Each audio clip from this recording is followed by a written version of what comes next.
All right, we have our three coordinators. We have our offensive coordinator, Brian Angelicchio, defensive coordinator, Patrick Graham, and special teams coordinator, Danny Crossman, all speaking to the media. This was about a week ago. They were speaking. The only thing is that, do I have water? I do. I have kind of been putting this stuff off for a little bit. And now with the draft, in less than 24 hours, I can't necessarily do that no more. So I have to be like, okay, let's go. So we're going to listen to what they all had to say. By the way, Brian is from my dad's hometown, which is just a fun little fact. Also, before we get into this, there is something I should tell you guys, is that I won't get too much into it, but there is something that's going to be coming up, and it's going to take up some of my time.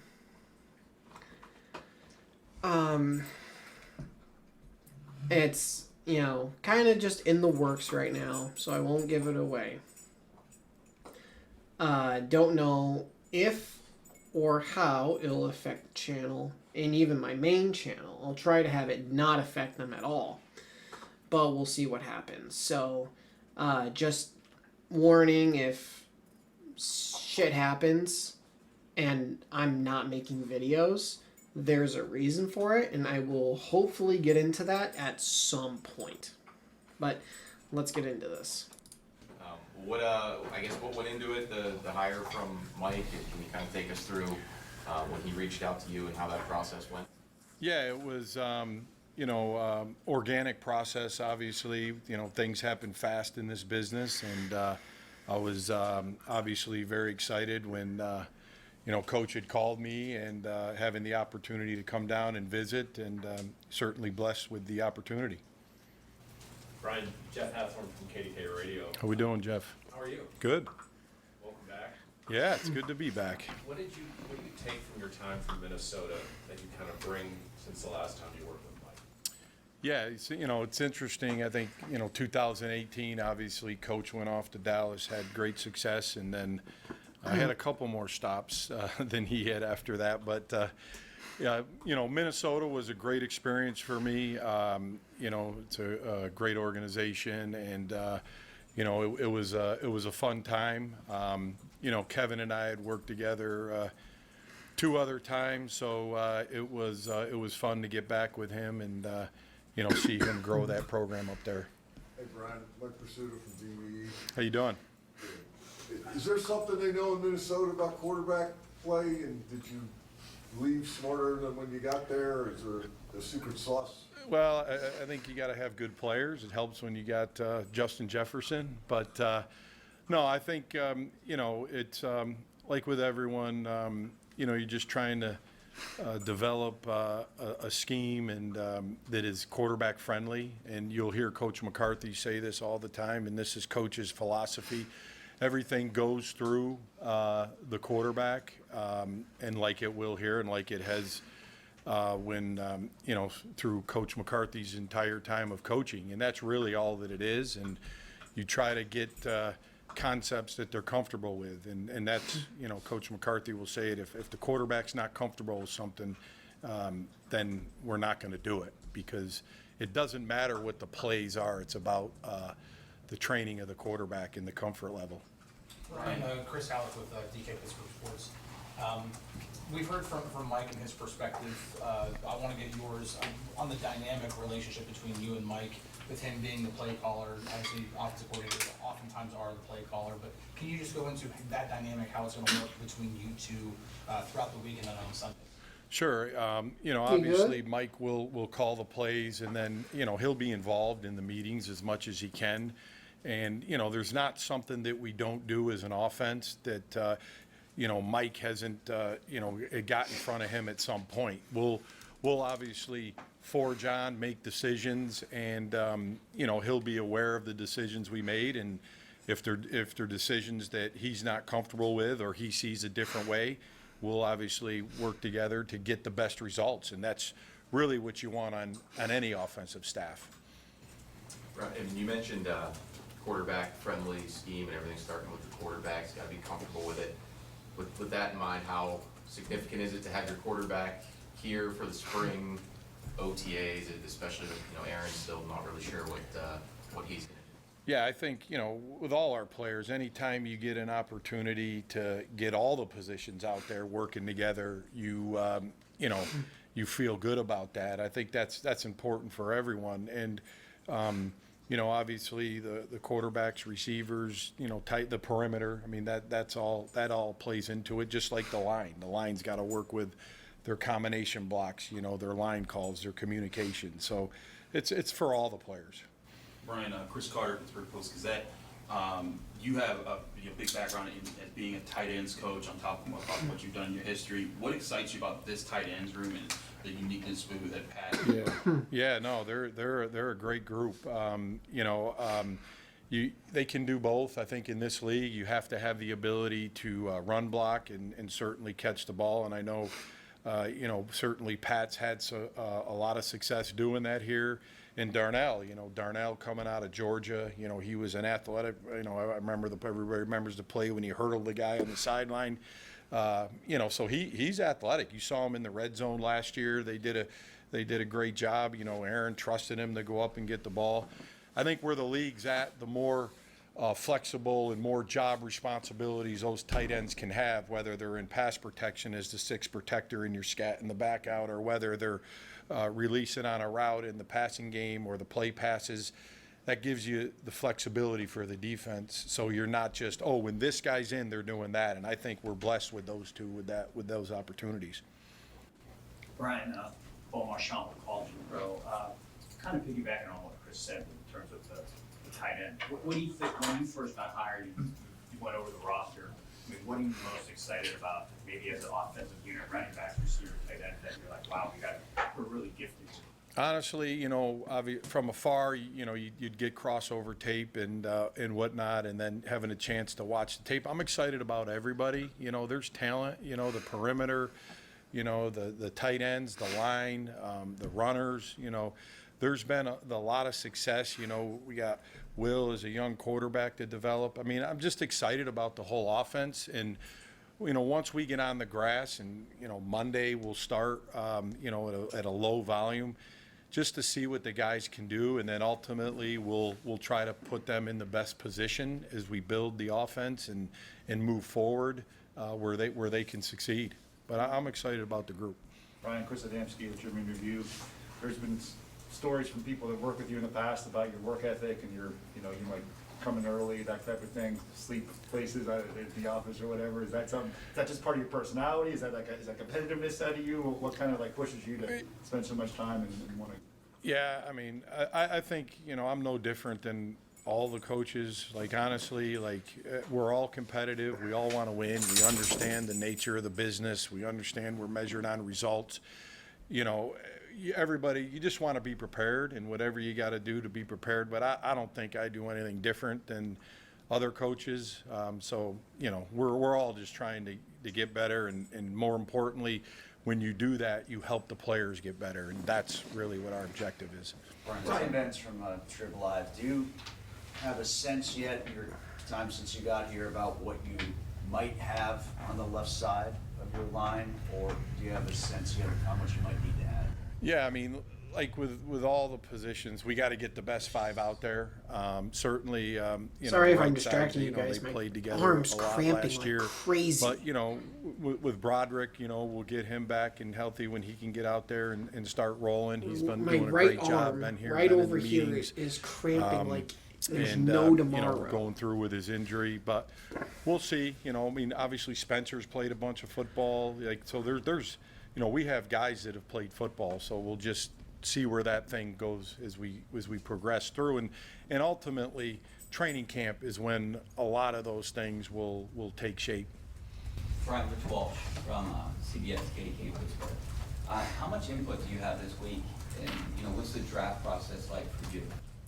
Yeah, we've been, you know, we've been going pretty hard on the offense. You know, we've been in draft meetings with Omar and his group, and you know, they do a great job in personnel, and they have done a phenomenal job of, you know, getting us the stuff we need to be, and then obviously we'll have film, we'll evaluate the tape. We meet as an offense with the scouts and with coach, and everybody just kind of, you know, gives their opinion on players, and then, you know, ultimately they'll set the draft board, and you know, but I feel like we're in a really good place, and it was, our scouting department made it really easy for us. Hey Brian, Alan Saunders from Pittsburgh Sports Now. Been working with Kevin, who kind of comes from the McVay, Shanahan side of things. Obviously, Mike is a old school West Coast offense guy. How are those schemes different, and how do you expect what you guys did this year to be blended into? Yeah, it's really all the same. You know, I worked with Kyle Shanahan in Cleveland, and then obviously with Kevin. So it's all the West Coast offense. It's all the origin of the West Coast offense. It's all about the quarterback. It's all about making the quarterback successful. Everybody's just had their little different spin on it. You know, Sean was doing it out of 11 personnel. Kyle's still doing it out of 21 personnel. In Minnesota, we were doing it out of 21, 12, 11. But the concepts are the concepts. They may have changed the names, but it's, you know, a progression-based offense. You know, it's making it, you know, comfortable for the quarterback. It's having alerts, cans, kills, whatever, to try to get a premier play. But it's all the same, and you know, the origin's the same, but everybody's just taking their spin off of it, and certainly everybody's been successful. I think they all got Super Bowl, so they all have done a pretty good job with it. Brian, what's your guys' spin? Our spin on offense, well, we will figure that as we go through OTAs, but it is going to be based around the quarterback. It is going to be based around what our players do well. It's going to be based around the personnel groupings that we can use to exploit the defense, and that's the fortunate part to go along with the tight ends, whether we're going to be an 11 personnel team, a 12 personnel team, 13. Every game's different, every week's different, but the good thing is concept teaching and the way the plays will be run, we can do them out of all the groupings. So that's what you want to be, is multiple. You want to have a core concept of plays that you can run really well, and plays that the quarterback feels comfortable in, and then you just change up what it looks like to the defense. Brian, Kevin Cameron, Pittsburgh's BSEN Radio. What do you see Michael Pittman bringing to this group? Yeah, you know, obviously we're real excited about Pitt, just like we are with all our receivers. I think he'll be a great complement for DK, certainly a great complement for the tight ends and the runners, open up holes. Just gives us a guy that, another big body guy that has got really good hands and, has done a really good job of moving the chains in this league. Brian, Nick Faribaugh from Penn Live. Obviously, you talked about kind of the Shanahan tree. The run schemes have kind of changed. You started wide zone, now it's more gap stuff. You see McVay doing it out of 13. You see Shanahan doing it out of 21. How have you kind of learned, to mold maybe what McCarthy was doing back in the day when you were in Green Bay with kind of that modernized scheme, and how it's evolved over the last, say, 5 to so years just in those schematics? Yeah, I think just, the runs, you're just trying to complement in the simplistic way the runs and the passes as much as you can on first, second down. The more sameness and likeness you can have for the defense. You see a guy that's, taking the run away by fitting this gap. Now you're just trying to exploit and maybe throw over him, right? You're always trying to have the run-pass conflict, right? So the gap they got to fit in the run game, you can exploit their coverage responsibility on the second level. 2 more, guys. 2 more. Brian, what are your early impressions of Will Howard? I've really enjoyed Will. He's got a great personality. He's been impressive in the quarterback room. Obviously, we haven't gone out on the grass with him, but his ability to communicate, articulate, pick up the scheme, like with all the guys in Mace, it's been really impressive. Brian, you've worked with Frank here before. Mm-hmm. What have you guys learned from each other? I mean, it's kind of crazy. You guys worked with Pitt, and now you're sure together in kind of different positions. Yeah, Frank, he's another West Coast guy, obviously, so I think philosophy of football, we have like we all do, we all come from the same cut in the philosophy of football, and that certainly helps when you're looking at the game, and then kicking ideas around everybody's, it's just a really good environment to be able to grow the offense and, put our spin on it. Ryan, Mark Paul, McAfee Show, correspondent. You have physical wide receivers, running backs, and tight ends. How important is this staff to bring a physical style of play on? Yeah, I think when you look at this great organization and the history and the 6 Lombardis and, what the Rooney family has built, that is the Pittsburgh Steelers. Physical, tough, explosive style of football. And, Coach will say it, when you get into December and playoff football, you got to be able to run the football. So that's something that has been in this city and been in this DNA, and that's something that I believe in. You got to be a tough physical team. You got to be able to run it when they know you're going to run it, and we'll certainly strive to continue that. Ray Fittipaldo from the Pittsburgh Post-Gazette. You run the 34 defense like your predecessors here. How does your defense differ from what Mike Tomlin, Dick LeBeau, and Terrell Owens did? Well, those guys won a lot of games and play a lot of good defense. I hope I could. I'm not quite at that level in any way, shape, or form, but I think it's more when you're talking about 34 defense, you're talking about how the roster is put together, and it gives you a lot of flexibility when you're bringing players in that fit that mold. In terms of, it helps you with special teams. It's going to help you in the passing situations. The more outside linebackers you have, and it helps you on the flexibility of the scheme. And so you guys all know this. We play more nickel deep. There's going to be more 5 DBs out there than there's going to be 4 DBs. But once you start going into a 3-4 roster, you can start to think of the 4-2-5 nickel defense more as 2-4-5, and it gives you flexibility. That's where you get all the fire zones and all the different things that come up through that. But it's really about the flexibility of the roster, both schematically, defensively, special teams, and then more pass rushers. By the way, he's super smart. Mike Pursuta from DVE. Mike McCarthy, Went to what, offensive Yale guy. or something? Is this Where'd he your go? defense? Are you making the calls? Are you? Yeah, yes, sir. As far as I know, yes, sir. But it's all. Again, this is my 8th year, I believe, being a defensive coordinator. You want to have it be in the vision of what the coach has for the team, the head coach. I think that's important. But yes, I'm calling the play. I'm calling the defenses and putting together the scheme, and we're doing it really to fit the players that are here. And like I said before, just trying to find a way to earn my way in this tradition. I don't have to come up with any gimmicks here at Pittsburgh. There hasn't been any slogans. This steel curtain. I told the players when I first met with them, we're trying to earn our position in that tradition in 2026, and that's why I'm so excited to be here. Coach Tim Benz from Triple Live, amplifying your point about the 2-4-5. In your time coaching the 3-4, how have you found the players who are the 2? You take a look at my time at New England, my time at the Giants, my time, and then over the history here with Pittsburgh. You're going to notice they have big men on the roster. That's the most important part in terms of. So again, when you start to talk about the 3-4 and how it plays, the big guys on the roster. You have people like Cam, you have KB, you have Black, you have. Harmon. These are big human beings. That's where you find those guys right there, and I think that Pittsburgh's been really disciplined. That's a credit to Omar and Mr. Rooney and the organization. They've been really disciplined in terms of that profile, and that served them well. Patrick, Chris Alec with DK Pittsburgh Sports Forum.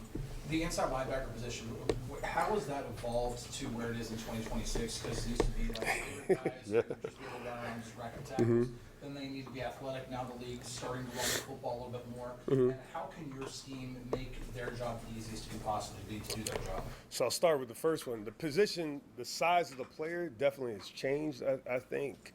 I remember when I first got in the league, I was learning from Pepper Johnson, and Pepper played for the Giants in Cleveland and the Jets. He's a big man. He was an inside linebacker. Then at New England, I had Jamie Collins, Dante Hightower, Gerard Mayo. These guys were all big.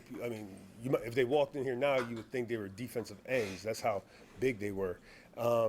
So some teams have those guys, but really, I think most of the kids, when they're growing up, they want to be edge rushers now. They're not wanting to play linebacker. I think that's what's happening. I don't know. So are the guys a little bit smaller? I think so, but the game is more lateral now too. And they're running the ball, absolutely. But what we look for in the profile, the willingness to come downhill. Can they get their pads underneath people? Can they get to their hands? So they could do that. I mean, we'll be in good shape. We'll be fine. So like what we have here, I mean, I'm really excited about our linebacker core. You got a lot of athleticism, a lot of speed, a lot of willingness to get downhill and take on blockers, and they could get the ball carrier down. Now, schematically, it kind of ties together. We have big human beings up front, so they require most of the time more than one blocker. That helps us out as well. Patrick, Chris Adamski, Tribune Review. Jalen Ramsey, is he a safety now for sure? Do you see that in the secondary in general? Do you like that idea of being a chess piece and they can play back, box, outside? So definitely a chess piece. You're asking me a question now in April, and this league is so competitive. He's a good football player. I'll give you that. He's a good football player, and he happens to be a defensive back. The thing I'll tell you, Jalen does a lot of things well. In terms of, there's speed, there's athleticism. I'm hearing about his leadership ability. He actually gave me a suggestion for where to get my hair done when I got to Pittsburgh. That helped me out. I was happy about that. I'm really excited to be around him. And the thing that stood out to me in the short time I spoke to him is his energy. And so, but what you're going to find with our group, the goal is to be as multiple as possible in terms of having multiple roles. So defensive back, whether you be a safety, corner, wherever it may be, they'll find out on Sundays. That's really, that's where they're going to find out. Patrick, I was talking to Chris Carter, Pittsburgh Post-Gazette. When I was talking to people who've covered you in the past, they spoke boldly about how you've been very good at adjusting from place to place to the strengths of what a team brings. The Steelers' defense, especially recently, you talk about the big guys up front, the edge rushers. What are the ideas that you immediately bring to the table? Like say, hey, like you guys have done this well, but this is where my fingerprints can be. So what I'll do is I'll narrow down what we're going to do schematically on early down. I'm not big in having a lot of different schemes for early down, and we'll find ways to be multiple within it. But I try to keep it in 5 buckets for them there. Then what I tell them is then we're going to get really good at this, knock out the run game, prevent shots on early down passing game, and then we'll get to second and long and third down. And that's when we get to the fun stuff. The fun stuff, that's where the imagination goes wild. And the funny thing, I tell them all the time, you guys might forget something we installed on day one that had to deal with early down base defense. But if we come up with some funky third down blitz package or whatever, that you might get a sack, they ain't gonna forget that. So, joking with them about that. So that's my approach in terms of, those passing downs, is have a little fun with it in terms of that schematically, but really not gonna try to venture too far off from what this city, what you guys have been known for. Again, I keep talking about earning our place in that tradition. We got to do a good job of, playing hard-nosed physical football. You have to have an intimidating play style. And that, if I were to be honest with you guys, the first 2 weeks, the meetings I've had with the players is more about how we're going to play. And then the vision I have as the coordinator of how we're going to play, how we're going to get this stuff done before we even get into a call, if that makes sense. Speaking of fun stuff, did you freelance Crosby to a degree, and is there anybody here that might be able to handle such a responsibility? Max is such a good player. I mean, Max is a great player, and it's my job when I was there is to free him up. So, like, is it freelance? No, because when you talk to Max, he's one of the smartest football players I've been around. But now are there things built in schematically? Was he backed up by force? And I'm like, this is a chance for you to go. Like in the run game. Like, so if I have somebody directly behind you, cut you loose here, and communicate that with the rest of the guys. That stuff is built in, but that's football. That's not unique to me or to Max. And there are definitely guys here that there's some really good football players here. I'll put it that way. And it's our job collectively to find ways to let them be themselves and make some plays. So there's a little give and take on that at times, but in order for us to defend all that grass behind us, because we're not calling plays. We're deciding how we're going to play that situation. And for that given play, we have to be coordinated. We do have to be coordinated. Patrick Faribault, Penn Live. You have two guys, Jamel Dean and Joe Ford Jr., that are known for being good press corners. How much does that help you flexibility-wise, schematically? And how big for you is physicality at cornerback just for the scheme and where the league is? You guys know this better than I do, but first it starts with your division. So if you're talking about a division where teams that run the ball, that have big receivers, I mean, like it's good business for our division. Whether you're talking about Cincinnati, you're talking about Baltimore, whether you're talking about Cleveland, in terms of whether I'm talking about the receivers, the run game, that's what our division is all about. So I think it's good business. And then anytime you could have, I mean, however you want to say it, I mean, like it's a highway speed league. I mean, so if you got length, you got speed, and then the fact that there's some physicality to it, I mean, that's always going to be good for us because no matter what we talk about, like the spread run game, the spread passing game, when it gets down to January and in this division every week, it comes down to the physicality of the game. And you have to establish that. So when you have corners that could tackle, that's a bonus. That's a bonus. I agree. Jeff Hatham with KDK Radio, 92.7 The Fan. Specifically, what is it? How do you look at the opportunity to coach TJ? And do you see three outside? I mean, they experimented with that. Do you see that as an option with this? You guys trying to? It's April. I mean, like, trust me. We got some stuff cooking, but okay, we got some stuff cooking. I mean, TJ, the opportunity to coach him, privilege, you know, along with the other guys too. I don't want to single him out, but you asked about him. But like, I mean, productive, you know, defensive MVP caliber statistics every year. And just like so far, all my interaction with him has been great, serious about football, wants to get better, and, you know, puts the team first. So I'm really, really excited. He's one of the more disciplined, elite rushers I've seen over my time in the league. So I've been in the league, I think, almost since '09. I mean, the discipline he has on the edge and the intelligence and how he plays on the edge, and then what we're going to bring to it in terms of some of the schematic stuff, because they had such a good foundation here.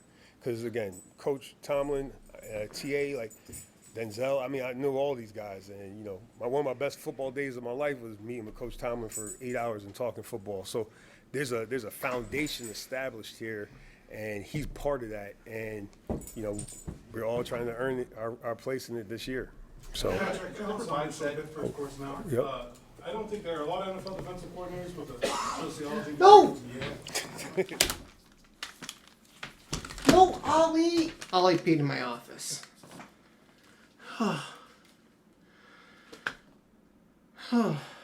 Alright, so he peed in my office. I took him outside so he could finish his business. I just put him in his crate because he's a naughty boy. Cleaned it up. And there we go. Alright, I'm going to rewind 5 seconds, maybe 10. Get the last bit of what was going on here because I've been gone for a few minutes. So I'm gonna rewind to, let's get 10 seconds back and start from here. I don't think there are a lot of NFL defensive coordinators with a sociology degree from Yale. How has that educational background helped your professional career? God, I don't know. Do I have enough time to answer this? The biggest, okay, you want me to talk about me? Okay, Yale. How did Yale get me to this point?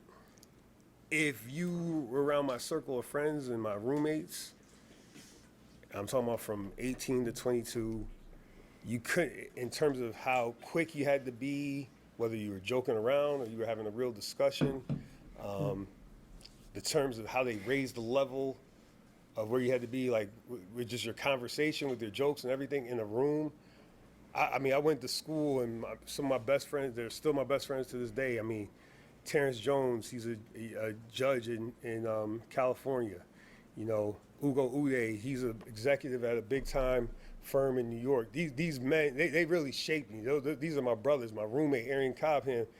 I mean, the end of sophomore year, he was a poli-sci major. He's like, I might want to do computer science. I mean, like, and he became a lawyer and all that stuff, and then he just went into computer. I mean, true, like, smart people, witty people, sharp people that were tough on me, and I think that's really what I learned from those guys, and also my homegirls that I went to school with. I mean, that's what I got from Yale. Not necessarily the Yale brand, it's the people I met there that came from different circumstances, and it just, you know, I love, man. I have 25th reunions this year. Like, I'm having a moment right now.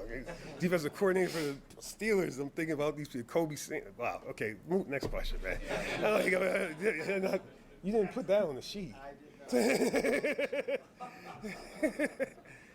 Kevin Cameron, ESPN Radio. How do you feel about this current quarterback group? I mean, we got a lot of options. I mean, a lot of options, a lot of football they've played. First, we talked about the size out there and the speed, the combination, and the physicality. Again, when we talk about this run game in the league, the ball's trying to bounce out to the corner. That's the number one play everybody's doing. Block them all up, block all the big guys, bounce out the corner. We got two corners right now that on tape, they've shown they'll tackle that. So that's a positive right there. Then you get to the passing game, the matchup of the size and the speed, the length, in our division, that's a good thing. And then you go on the inside, you know, whether it's Brandon and how we're going to use Jalen and these different guys in there on the inside, having foot quickness to stay with the slots, having the ability to, having some savviness. You're talking about, you know, even at the safety spot, we got some guys that are real savvy football players. That's what I said. I'm fortunate. Just based off the tape and my interaction with real fortunate. We got some savvy dudes that I think it's going to bring to life what's going on in his brain right now, you know, and with the coaches. So I'm really encouraged by it. Brian Badco from the Post-Gazette. First, I just wanted to ask you, when did you have your 8-hour sit-down with Tomlin? Oh, man. I don't want to get into that, but it was just put it this way. It was, to this day, it's art. I mean, aside from the day we won the Super Bowl, might have been one of my best football moments. It was just straight ball, and I mean, he's been good to me over the years, and that was a real treat. It was a real football treat. But then I just want to ask you, when we had Jamel Dean in here a month ago, he said you guys maybe didn't get off on the best foot 7 years ago. Did you grill him pretty hard? I don't know. That's young. I'm old. The gray's in now. I mean, I'm 47. I don't know. I mean, like I don't remember it like that, but he came up afterwards. He was like, I remember you. I said, oh, my fault, Dean. I said, but I said, you know, I might have been one of my moves that day. I don't know. My back used to go out all the time back then. I might have had a bad back day. So You've been a defensive coordinator. It's your 7th year being a DP. I think it's 8 though. Is it 7? I hope so. That makes me feel younger, but I was trying to do the math earlier. You've been at DC for a while. You came up in your background being D-line, linebackers.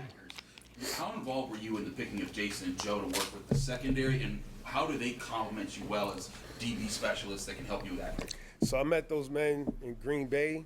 We were there for a year together. Then when I got the Raiders job, Simo was the first person I wanted to hire.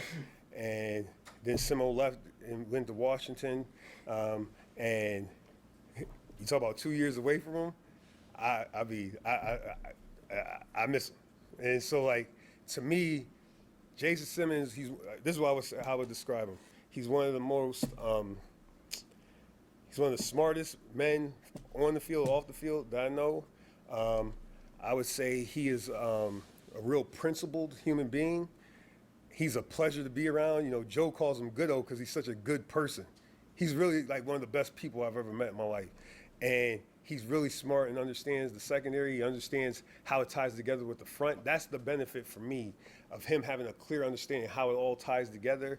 And, you know, one day he's going to be a great coordinator in this league, and he's a leader of men, and it's real important for that. And then Joe, I knew Joe from the Green Bay days, and then Joe and Simo have a relationship, and Joe's one of the more intelligent coaches I've been around. I mean, Joe does such a good job of asking the right questions when we're going through stuff, and then bringing good ideas in front of the group. I mean, you know, this is a match made in heaven, I think. So, like, I'm excited to be around. It's been really fun the last few months.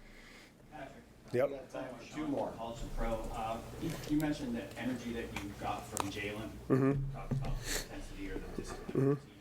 When you've gone through these short meetings with the players, has there been one guy that you just didn't expect to kind of maybe not blow you away, but you're like walked away like, man, I'm impressed with this kid, the man? Brandon's impressive.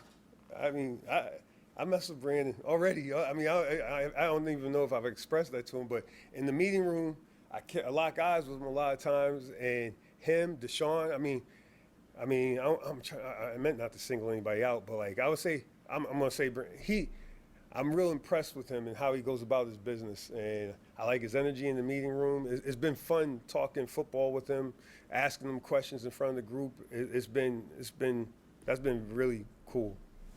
Patrick, we kind of hear free and strong safety utilized a lot. Mhm. Nowadays, we hear maybe left or right safety with, Mhm. high stuff, and then last year, you saw the swing back to more single high stuff. How has the evolution of the safety position kind of changed with the schematics, and is it more left right now? Is it more free strong? How do those kind of interchange? Can most guys play both, or is it still more specialized like it was back then? I would say if you're trying to anticipate what's going to be coming up the next year, this is an exercise of a toy. You got to look at the top 5 to 10 defenses, top 5 to 10 offenses.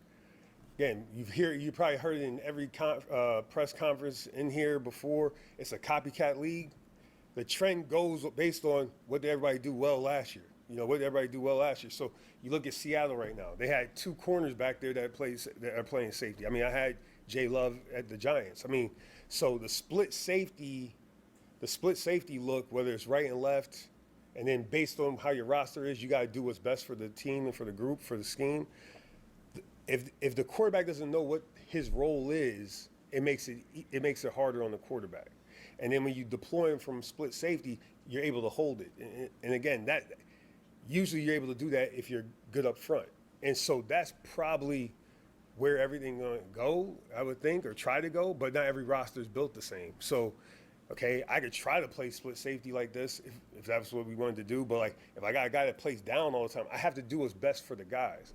It's unfair, in my opinion, not to play to the roster. That's why you hear the press conference I've ever done. There's no Pat Graham playbook. The playbook evolves once I get around the guys. So we had first 2 weeks. I'm meeting them.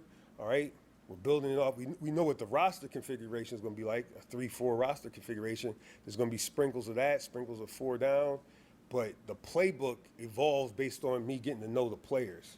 I have my principles. I have the things that I want to do, but to truly get a grasp of the scheme, it evolves as we go along, figuring out these players and what they do best. Chris Carter, Pittsburgh Post-Gazette. What are the biggest things you take away from your bouncing around in AFC East, the Lions, as far as what you want to bring to the table as a special team? Well, I think the first thing is that every team I've been with, the identity of that team ends up playing to the division.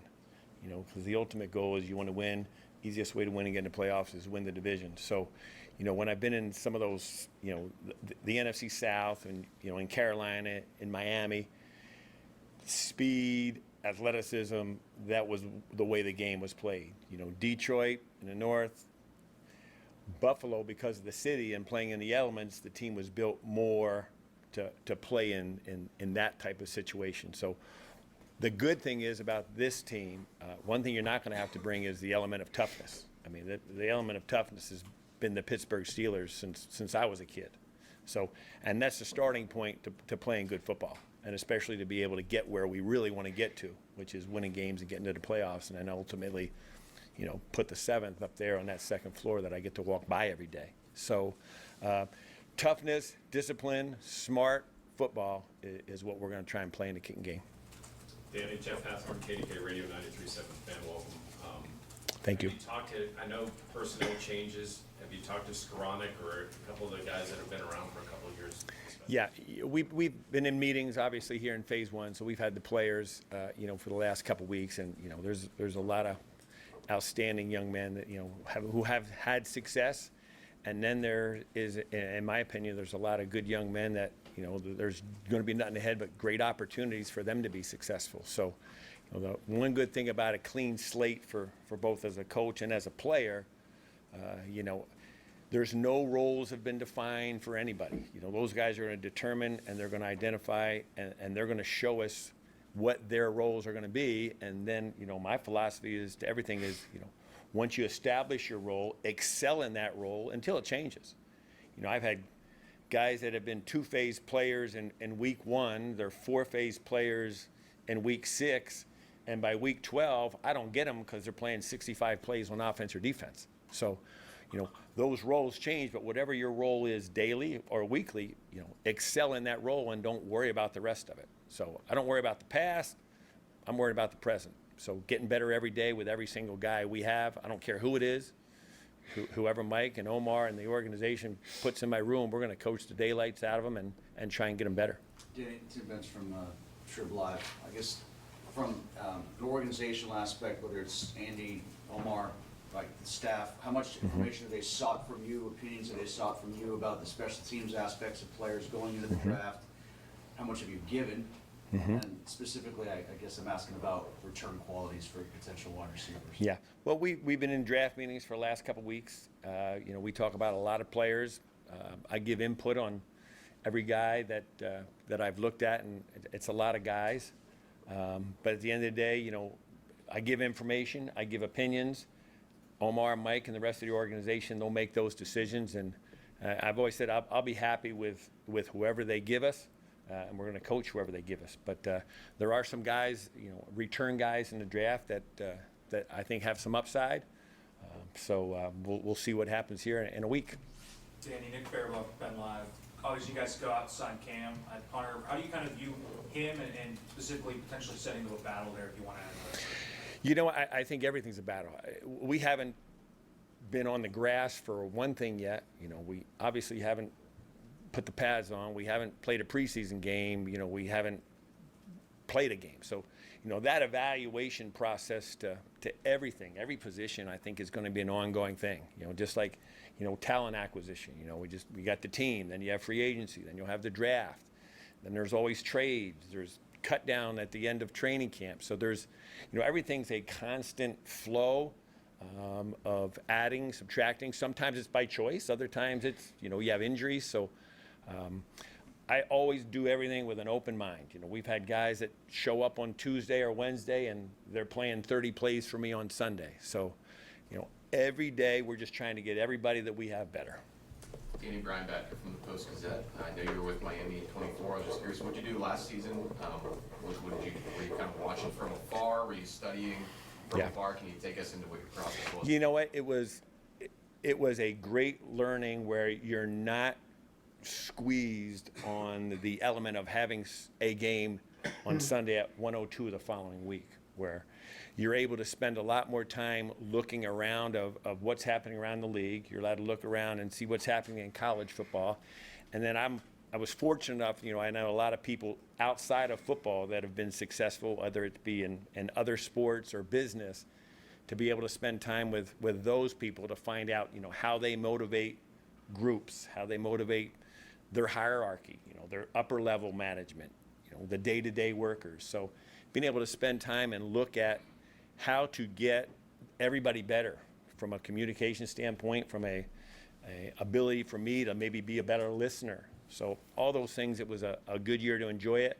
I found out for sure that, you know, I missed the day in and day out of football, and especially being able to be on the grass. Mike just called and said, hey, you want to get back in? Yeah, so it was, I talked to a couple people, and if I was interested in some things, and when I realized I said absolutely. And, you know, to be honest, and let's not get it twisted, the opportunity, you know, the Pittsburgh Steelers is an iconic franchise. You know, I've spent 4 fabulous years at the University of Pittsburgh.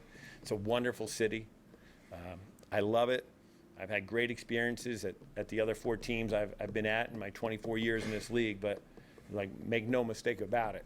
You know, the Pittsburgh Steelers, Mike McCarthy, who's, you know, a Super Bowl winning head coach and offensive play caller, Pat Graham, who I've worked with as the special teams coordinator, with him being the defensive coordinator, all those things came together, and, you know, it was one of those things, you know, it went from, yeah, I'm interested to, I have to get this. This is too good of an opportunity to not have this. That year of stepping back and looking at things, how did that also impact your view as far as maybe strategies around the new changes with all the rules that are changing in special Yeah. teams as far as developing plans that might give you a unique perspective how to tackle it? Well, it's funny because, and they've just tweaked it again. In 24 we changed the rule, and then, 25 they tweaked it again. Now they tweaked it again. So it's, that evolution of when you start to look at, is the change a positive in terms of that's a good thing? How many people are using that change? Were they able to have going from 2 players in what we refer to as that flex position to then you're able to have 3, and it was interesting how many teams didn't use that rule and didn't use that advantage, or they viewed it as a disadvantage. So, yeah, it was good. And to be able to watch every single game, every single week, both from a talent evaluation and looking at players. So, when free agency came around, you had a better idea what was happening. But then from a schematic standpoint, it was fabulous. It was something that people had told me, if you ever get an opportunity, take a year away. And for me, both my kids it was going to be the last year both my kids were in school, and it was going to be an opportunity to do some of those things that my wife got to do and always talked about, and I was always missing out on. So it was good, but don't make a mistake, I'm glad to be back doing this instead. Danny, Mike Pursuta from DVE, what do you like about Pittsburgh other than the Steelers' history and all that? You name it, the people, the neighborhoods, the passion. I mean, walk down the street on Saturday, tomorrow, with the Buccos playing, with the Penguins in the playoffs. I mean, you're going to see a lot of gold and black and a lot of excitement buzz in this city, and that doesn't happen everywhere. The passion that the fans have, it's a special place, in my opinion. And Chris Adamski from the Tribune Review. Your predecessor was here over a decade. I knew special teams coordinators as kind of fraternity. How well do you know Danny? And do you have any styles from him or learn anything over the years or anything? Yeah. Know Danny well. Followed Danny a million years ago. He had coached at Georgia Tech at one point when he was coaching in college football, and I eventually got to Georgia Tech, and there were some guys on staff, the head coach and one of the coordinators who had worked with Danny. So I've known Danny forever. I think Danny's a fabulous guy and a good football coach. I followed when I first got my first opportunity as a coordinator in this league. I followed a gentleman by the name of Scott O'Brien with the Carolina Panthers, who, in my opinion, maybe the best special teams coach who's ever coached in this league. Had done it for a long time. I went to Miami, replaced Darren Rizzi, a guy that had been there for 10, 11 years. So following guys that have had a lot of success in places that they've been, and nothing new. Our goal is just everything that's been positive, we're going to try and build on it. Danny, was Scott O'Brien your coach at Pitt, your special teams coach, and what was your experience and maybe some highlights of your special teams play? Yeah, he was the special teams coordinator. So when I went to Carolina, Scott was the special teams coordinator. John Fox, who was the secondary coach when I played at Pitt, was the head coach. So getting reconnected with some people that that I grew up with. Special teams has always been, a big part of my life, both as a player and then obviously as a coach. I started off as a Division III football coach where there's basically 3 of us, and you had to do everything.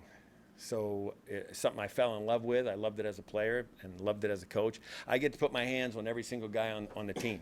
Besides the head coach, I'm really the only guy who gets to do that, and that's what I love about it. I get to know every single player on the team, offensive lineman, defensive lineman, doesn't matter your position. You're going to do something and have some kind of role with me, and I love that aspect of it. You were a core teamer at Pitt? Yes, sir. Danny, when you look at returning now with the new kickoff rules, how has the maybe skill set of a returner changed? Is it just speed and elusiveness, maybe like it was in the past, or how much does vision play into it now? It's almost like a kind of big moving run play. Yeah, it's a little bit of both. Conceptually, we're always going to do, and not just kickoff return. Everything we do, it's all going to be about the players. I'm not going to try and jam anything. We're going to give players information. We're going to give. Some guys are going to use part of it. Some guys are going to use all of it. Return guys. I'm not going to ask them to do, if they're a better inside return player, I'm not going to ask them to run outside return stuff. So, the skill set is, at the end of the day, you have to be able to make good decisions, and you have to be able to run fearless. because things that you may think are not there, by the time you get there, they may be there. So the guys that are able to be catch, run, cut, in that sequence, you see too many guys are catch, and they're cutting on air before they have to. So there's a little bit of fearlessness to it, and they're the guys that are successful. Danny, Kevin Cameron, Pittsburgh DSEN Radio. What do you think about Chris Boswell? At one time, Mike Tomlin called him a serial killer. I don't know anything about that, and I'm not going to comment on that. I think he's been an outstanding kicker in this league for a long time, and anxious to work with him. All right. So those are our three coordinators. It obviously Brian won't call the plays. That'll be Mike McCarthy. But he's going to implement stuff during the week. He'll be there for the meetings. He'll be running that stuff because Mike's got to be, in and out of other rooms. So, as far as Patrick Graham goes, like I said, super smart guy, Yale, Ivy League.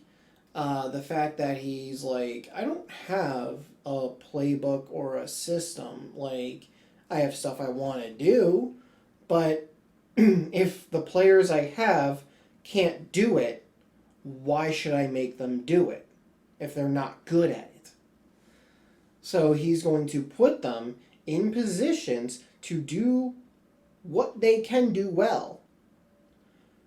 And he's going to be like, okay, you're in a position for what you do well.